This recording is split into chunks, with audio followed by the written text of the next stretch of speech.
Our next inductee is Sue Nyhus.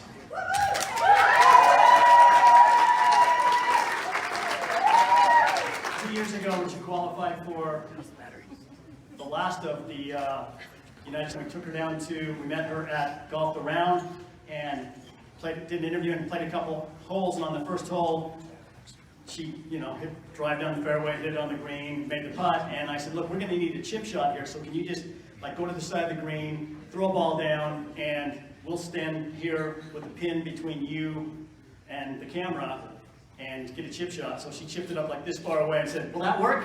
Yeah, that will. It's my pleasure to introduce Paul Pugmire, who's the Executive Director of the First Tee of Utah and the host of Utah Golf Radio on ESPN 700. Paul?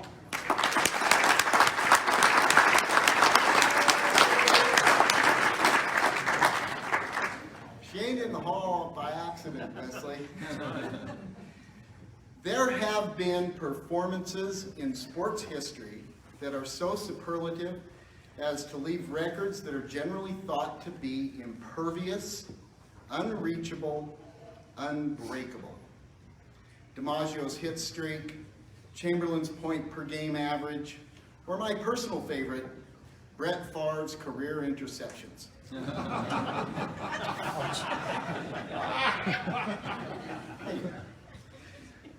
The great golf journalist Ron Sirac has identified 3 golf records he thinks will stand.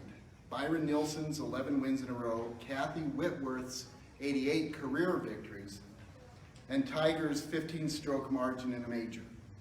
Time will tell. But Sirac also identifies one record that is certain to remain because it is mathematically and conceptually impossible to be broken.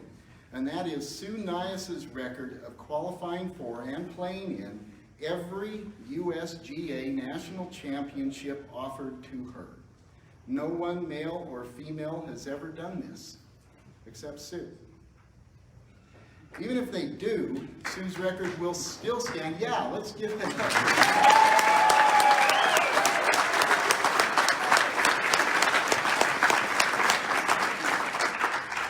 Even if somebody pulls that off with what's available to them today, her record will still stand because Sue qualified and played in 2 events that have been discontinued. So try chasing those. I want to trace the chronology of this improbable path, but first let's give some context. Qualifying for even one USGA National Championship is a big deal. It's really hard and never to be taken lightly. I look around the room and I see people who know this for themselves. Dan, Steve, nicely played. Let's talk about what it takes to get there. First, USGA qualifiers attract strong fields. You know, pulling into the parking lot, that you have to beat great players. Second, USGA qualifiers are unnervingly short. Normally 1 day, 18-hole affairs, so you've got to play well today. 1 bad hole, 1 bad shot can send you home thinking about next year. Third, for the top-tier championships, these one-day diamond forges are held first locally, then repeated again regionally with an order of magnitude jump in the field's collective ability. And normally, you do not get to play on a familiar course. There's travel involved. Like Jake Miller says, a lot can go wrong, and it usually does. So with all that in mind, let's take a look at what Sue has done. It started as it has to with the U.S. Girls Junior. Sue qualified for that in 1980 as a 17-year-old. 3 years later, she added the first of 6 U.S. Women's Amateur Public Links. This would prove to be where Sue would have the greatest success, making the round of 16 twice, and the finals once, finishing runner-up in 1999. That same year she got to her first Pub Links, 1983, was also the year she qualified for the Big Dog for the U.S. Women's Open. Pretty good year, Sue.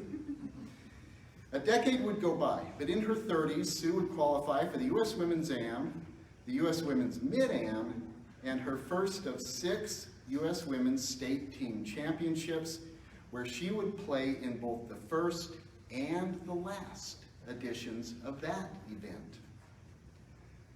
Her 40s proved to be pretty challenging for Sue. I'll come back to that in a minute, and Sue will tell you more as well.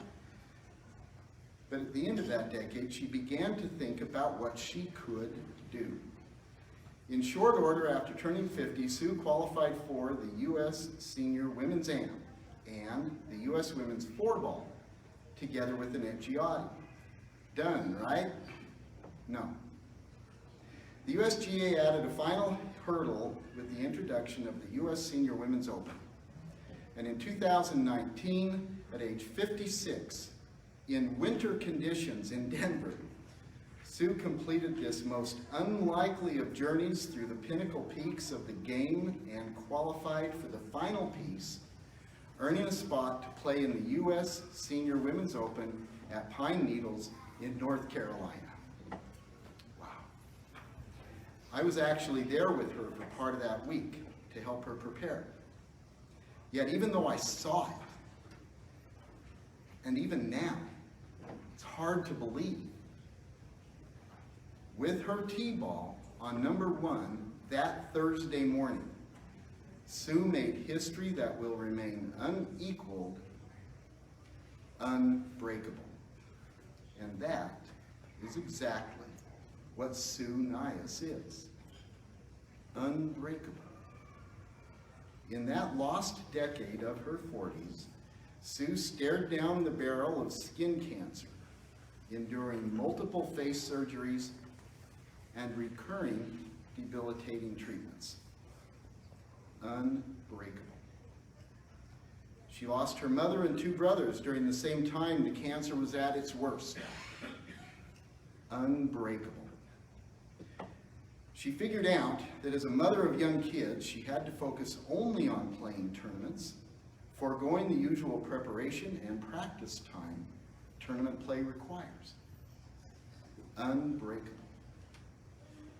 Here at home in Utah, over the same years, she was amassing a total of 23 USGA National Championship appearances. She won 2 state AMs, 3 senior state AMs, the first Mary Lou Baker with Mary Lou there, countless other local and state tournaments, and won the most points of any player in the Utah-Arizona shootout. Unbreakable. This record in Utah tournaments, together with her years of service and leadership as a coach at BYU and UVU alone, would warrant her Hall of Fame induction here tonight. But standing in the shadow of her singular achievement in the USGA National Championships, we know that Sue is exactly like her record. Say it with me. Unbreakable. It is with awe and humility that I get to introduce to you my friend and my colleague, Hall of Famer, Sue Nyhus.